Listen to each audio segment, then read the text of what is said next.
Perasaan dari lubuk hati yang dalam, mari kita kembali bersyukur kehadiran Allah Subhanahu wa Ta'ala. Allah lah yang memanjangkan umur kita dan menganugerahkan nikmat kehidupan dan keimanan kepada kita. Alhamdulillah, dengan izin Allah sampai kita kepada Jumat pertama bulan Zulhijjah tahun ini. Beberapa hari lagi insya Allah kita akan merayakan Idul Adha. Doa dan harapan kita bersama, semoga segala amal ibadah yang kita tunaikan diterima Allah. Segala kekurangan, kekhilafan dan kelalaian kita benar-benar mendapatkan ampunan Allah. Dan seluruh gerak langkah kehidupan kita ini selalu dituntun oleh petunjuk dan hidayah Allah, sehingga pada akhirnya kita bisa menjadi insan yang diridhoi oleh Allah Subhanahu wa Ta'ala di sepanjang kehidupan, dan berada dalam keadaan ridho dan diridhoi tatkala kita kembali kepada Allah. Amin ya rabbal alamin. Salawat dan salam untuk Nabi kita Muhammad sallallahu alaihi wasallam beserta keluarganya, dan Nabi Ibrahim alaihi salam beserta keluarganya. Allahumma salli ala Muhammad wa ala ali Muhammad kama sallaita ala Ibrahim wa ala ali Ibrahim fil alamin innaka Hamidum Majid. Khatib berwasiat untuk diri sendiri dan untuk kita semua sidang Jumat yang mulia. Marilah kita berusaha semaksimal mungkin meningkatkan keimanan dan ketakwaan kita kepada Allah Subhanahu wa Ta'ala dengan cara ta'atuhu fima amar, melaksanakan segala yang diperintahkan oleh Allah dan Rasulnya. Wajtanibu ma naha alaih, meninggalkan apa yang dilarang oleh Allah dan Rasulnya. Wa tasdiquhu fima akhbar, kita benarkan yang diwahyukan oleh Allah dan disunnahkan oleh Rasulullah. Wala na'budallaha illa bima syara'a alaih, dan tidaklah kita melakukan ibadah apapun kecuali sesuai dengan tuntunan dan panduan yang diberikan Allah dan Rasul. Hamba-hamba Allah jamaah Jumat yang dimuliakan, wasiat takwa kita dalam khutbah Jumat yang terbatas ini, kita mulai dengan membacakan firman Allah Subhanahu wa Ta'ala sebagaimana dalam surah Al-Hajj, surah yang ke-22 ayat 26, 27 dan 28. Allah Subhanahu wa Ta'ala berfirman, dan ketika itu mukhatabnya adalah Nabi Ibrahim alaihissalam, dan sesungguhnya firman ini adalah untuk kita sekalian umat manusia. Apa kata Allah Subhanahu wa Ta'ala di dalam ayat itu? Wa idh bawwa'na li Ibrahim makanal baiti alla tusyrik bi syai'a. Dan ingatlah kata Allah ketika kami tempatkan Ibrahim di Baitullah, di Masjidil Haram yang ada sekarang itu, dengan mengatakan kepadanya, janganlah engkau menyekutukan aku dengan sesuatu apapun. Wa tahhir baitiya lit-ta'ifina wal qa'imina war ruk'is sujud. Lalu kemudian Allah perintahkan kepada Nabi Ibrahim, sucikanlah rumahku ini, kata Allah, bagi orang-orang yang tawaf, orang yang beribadah, orang yang rukuk dan sujud di dalamnya. Wa atin fin nasi bil hajji ya'tuka rijalan wa ala kulli dhamir, dan serulah manusia untuk mengerjakan ibadah haji, niscaya mereka akan datang kepadamu berjalan kaki dan mengendarai unta yang kurus dari segenap penjuru negeri. Ya'tina min kulli fajjin amiq, mereka akan datang dari berbagai penjuru negeri untuk berhaji ke Baitullah. Liyashhadu manafi'a lahum, agar mereka itu menyaksikan berbagai manfaat yang disediakan oleh Allah untuk mereka yang berhaji itu. Wa dzkurusmallah, dan agar mereka itu banyak berzikir mengingat Allah Subhanahu wa taala fi ayyamin ma'lumat, pada hari-hari yang telah ditentukan oleh Allah Subhanahu wa taala di musim haji, yaitu mulai dari tanggal 9 sampai dengan 13 Zulhijjah itu. Kemudian kata Allah, atas rezeki yang telah kami karuniakan kepada mereka, hendaklah mereka menyembelih binatang ternak, mereka makan sebahagian dan mereka berikan sebagiannya lagi untuk dikonsumsi oleh orang-orang yang sengsara lagi fakir.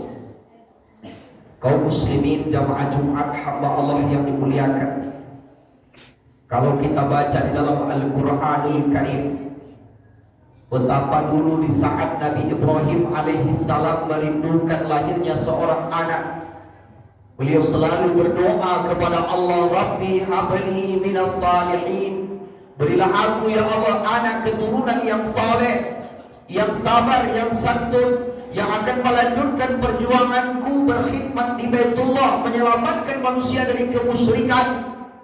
Karena Nabi Ibrahim di masanya, semenjak dia lahir sehingga sampai dia meninggal, banyak di sekitarnya para kaum musyrikin, mulai dari raja sampai kepada rakyatnya. Bahkan ayah kandung beliau sendiri adalah pembuat patung, penyembah patung, penjual patung. Raja yang berkuasa adalah raja yang kafir lagi, musyrik dan zalim kepada Nabi Ibrahim alaihissalam. Lalu kemudian Nabi Ibrahim alaihissalam itu dijelaskan Allah dalam Al-Quran bahwa beliau bukanlah orang yang musyrik, tetapi dia adalah orang yang hanif.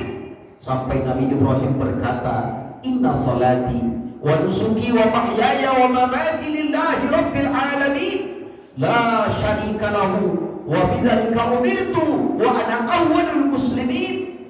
Sekarang menjadi bacaan kita dalam salat, awalnya diganti dengan minal, wa ana minal muslimin, dan itu pun disyariatkan oleh Rasulullah untuk dibaca tatkala nanti hewan kurban kita disembelih.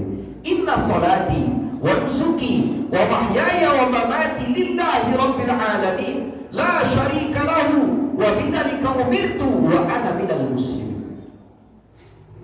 Hamba Allah yang dimuliakan, Nabi Ibrahim alaihissalam diperintahkan oleh Allah Subhanahu wa taala membersihkan Masjidil Haram, mencampakkan patung-patung dan berhala yang ada di dalamnya, membersihkan dari praktek-praktek kemusyrikan, sehingga dengan leluasa orang yang beriman kepada Allah bisa salat, bisa tawaf, bisa membaca Al-Quran, bisa beribadah di dalam Masjidil Haram itu. Tatkala Nabi Ibrahim alaihissalam berjalan ke arah Bukit Safa, di belakang Bukit Safa itu ada lagi bukit bernama Jabal Ubi Kubais. Datang perintah berikutnya dari Allah Subhanahu wa taala, wa adzin fin nasi bil hajj. Wahai Ibrahim, kata Allah, serulah manusia untuk menunaikan ibadah haji. Mereka akan datang kepadamu dengan berjalan kaki dan mengendarai unta-unta sampai kurus-kurus unta mereka. Mereka lupa memberi makan untanya. Mereka sibuk dengan ibadah kepada Allah Subhanahu wa taala. Di antara binatang ternak yang istimewa adalah unta. Sekurang-kurangnya ada 19 keistimewaan unta itu. Satu di antaranya adalah unta bisa diberi makan kenyang, diberi minum puas, sehingga dia tidak perlu lagi diberi makan dan minum selama 40 hari. Ketika jemaah haji menggunakan kendaraan unta, lupa mereka memberi makan untanya tidak mati, karena unta itu adalah hewan istimewa. Sampai Allah abadikan dalam Al-Quran, afala yanzuruna ilal ibili kaifa khuliqat. Apakah kamu tidak mengambil pelajaran, kata Allah? Apakah kamu tidak memperhatikan bagaimana Allah menciptakan unta? Hamba Allah jemaah Jumat yang dimuliakan, setelah Nabi Ibrahim alaihissalam menyeru umat manusia untuk menunaikan ibadah haji, timbul keraguan di hatinya. Wahai Allah, adakah panggilan di atas bukit Jabal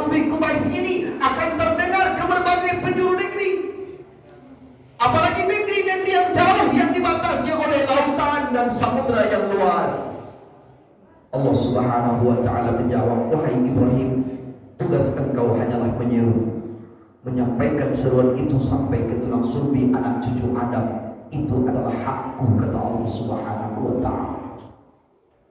Benar-benar kaum muslimin hamba Allah, setiap kita yang beriman kepada Allah dan Rasulnya rindu hendak berkunjung ke Baitullah itu. Inilah yang didoakan dulu oleh Nabi Ibrahim setelah membaguskan bangunan Ka'bah itu. Kemudian beliau berdoa kepada Allah ketika beliau meninggalkan Siti Hajar dan Ismail di dekat Ka'bah. Faj'al afidatan minan nasi tahwi ilaihim, ya Allah, jadikan hati manusia rindu hendak mengunjungi Baitullah ini. Doa itu benar-benar dikabulkan. Buktinya pada hari ini kita Sumatera Barat 25 tahun antrian untuk berhaji yang paling rendah. Daerah-daerah lain sampai lebih dari 100 tahun. Negara tetangga Malaysia lebih dari 100 tahun. Oleh karena itu benar-benar Allah mengabulkan doa Nabi Ibrahim alaihissalam. Ada dua hal yang ingin kita ambil pelajaran di sini. Yang pertama, ibadah haji diwajibkan oleh Allah Subhanahu wa ta'ala sekali seumur hidup kita. Manasiknya telah dituntunkan oleh Allah melalui para malaikatnya, diajarkan kepada Nabi Ibrahim, lalu kemudian diajarkan kepada Nabi kita Muhammad sallallahu alaihi wasallam. Rasulullah menegaskan, khudhu anni manasikakum, contoh dariku cara engkau menunaikan manasik hajimu.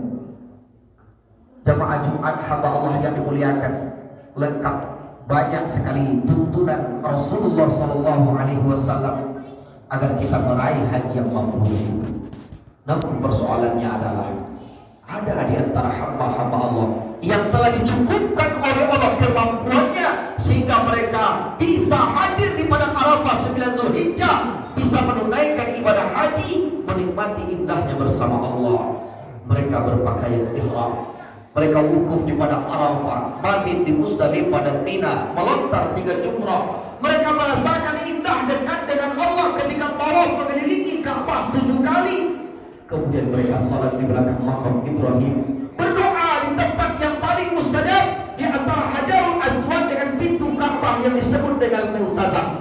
Mereka meminum air Zam-Zam di dekat sumurnya, lalu kemudian sa'i dari Safa ke Marwah. Semua itu adalah manasik yang telah dituntun oleh Nabi. Liman istata'a ilaihi sabila, bagi orang yang dicukupkan oleh Allah kemampuan buat mereka. Namun bagi kita yang belum diizinkan oleh Allah wukuf di Arafah tahun ini, mari kita ambil hikmah. Apa tujuan Allah memperjalankan manusia kedua tanah suci itu? Mengapa kita harus berihram? Karena memang kehidupan ini ada aturan yang mengikat, yaitu aturan Allah dan Rasulnya. Apa yang dihalalkan oleh Allah, itulah yang halal buat kita. Apa yang diharamkan oleh Allah harus kita jauhkan dari diri kita. Mengapa jemaah haji dan umrah berpakaian ihram? Menyadarkan manusia bahwa apabila kita sudah mati, hanyalah kain putih yang akan menyelimuti badan kita. Kita tidak akan membawa apa-apa kembali kepada Allah kecuali amal yang saleh. Mengapa jemaah haji dikumpulkan di Arafah? Agar kita tahu diri bahwa selain kita sebagai khalifah Allah, kita adalah makhluk yang wajib tunduk dan patuh kepada Allah di sepanjang kehidupan kita sampai kembali kepada Allah. Mengapa Allah menyuruh kita mabit? Karena memang kehidupan ini harus ada istirahatnya.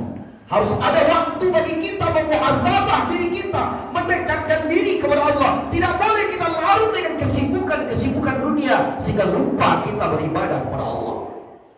Mengapa kita harus melontar jumrah? Karena memang setan tidak pernah berhenti menggelincirkan manusia. Kita harus menghadapi mereka. Sesungguhnya orang-orang yang ikhlas, orang-orang yang beriman tidak akan dimenangkan oleh mereka, akan menang menghadapi setan itu. Mengapa harus tawaf? Allah ingin agar kita selalu mendekat kepadanya. Kalaupun kita tidak bisa hadir di Masjidil Haram, carilah masjid dan mushola dimanapun kita berada. 5 waktu sehari semalam, tunaikan sholat di masjid dan mushola di mana kita berada. Mengapa kita disuruh sa'i? Sa'i maknanya adalah usaha. Dimulai di Bukit Safa. Safa artinya suci, bersih. Marwah artinya berhasil, sukses. Setiap usaha kita dimulai dengan niat dan cara yang suci akan berakhir dengan kesuksesan dan keberhasilan. Yang kedua, Nabi Ibrahim alaihissalam dicontohkan oleh Allah dalam surah As-Saffat ayat 100 sampai dengan 110. Beliau adalah orang yang sangat dekat dengan Allah. Beliau sangat patuh kepada Allah, dan banyak syariat beliau yang kemudian dikukuhkan oleh Nabi. Selain syariat haji adalah syariat kurban. Kurban adalah menyembelih hewan tertentu pada hari tertentu dengan tujuan mendekatkan diri kepada Allah. Bapak-bapak dan saudara-saudara, selagi kita mampu, marilah kita berkurban, walaupun hanya seekor kambing untuk satu keluarga. Kenapa? Karena amalan yang paling dicintai oleh Allah pada hari raya itu adalah mereka yang mau berkurban sebagai bukti rasa syukur kita kepada Allah Subhanahu wa taala. Hamba-hamba Allah yang dimuliakan, mudah-mudahan dengan kita mengungkapkan ayat ini, kita akan diingatkan kembali oleh Allah Subhanahu wa taala bahwa Idul Adha adalah hari raya besar umat Islam, di mana jutaan penduduk muslim dari berbagai belahan dunia berkumpul di tempat yang sama, di waktu yang sama, dengan pakaian yang sama, menghadap ke arah yang sama. Maka kita yang tidak berada di Arafah, di saat Allah membangga-banggakan orang yang wukuf, mengampuni dosa mereka, menerima tobat mereka, menyelamatkan mereka dari azab Allah, masuklah kita ke dalamnya dengan cara berzikir, berdoa, memperbanyak amal yang soleh di hari Arafah itu. Dan sebaik-baik kita adalah orang yang berpuasa pada tanggal 9 Zulhijjah tersebut.